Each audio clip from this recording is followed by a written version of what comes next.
So yan na mga part, pinakintab natin masyado. Yan, tapos na yan mga part.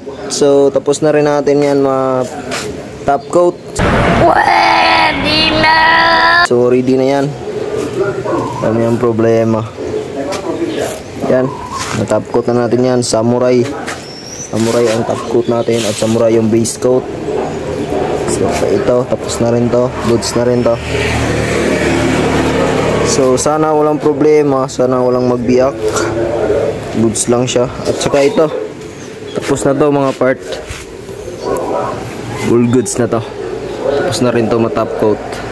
Hindi ko lang talaga napakita sa inyo mga part kasi nagbabadali na talaga ako. Hindi totoo yan, bola lang yan.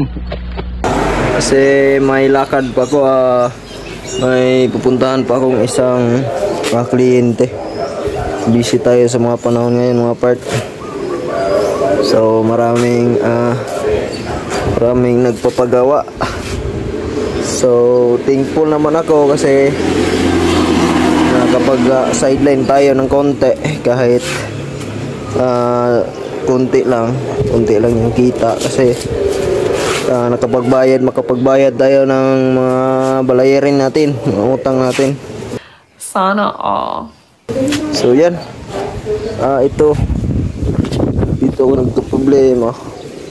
Kailangan ko siyang biyaan masyado, kailangan ko siyang bapingin ulit kasi nagbibiyak-biyak yung pintura niya. So ihuhuli na lang natin to, hindi natin to pwedeng madaliin. Huwag kayo iiyak kasi mahirap na, baka ma-back job tayo nito. So yan, liham na natin to ng madiin para walang problema na to. Thankful tayo dito banda kasi walang problema siya. Goods na goods, all goods. So yan, I think dito ko lang din to tapusin.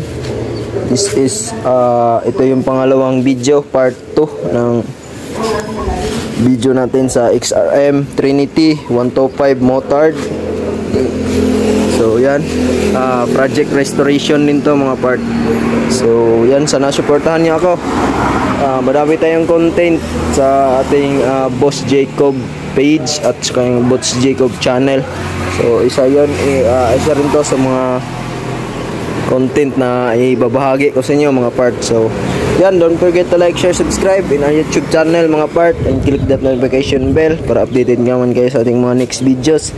And pa-follow and like na rin ang ating TikTok page, Part Jacob Tay, and don't forget our Facebook page mga part. So Boss Jacob, so kita nyo yung kintab mga part, only in Boss Jacob works yan.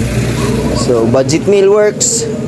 So sa mga gusto, huwag kayong mahiya magtanong at mag-PM sa akin. So let's go.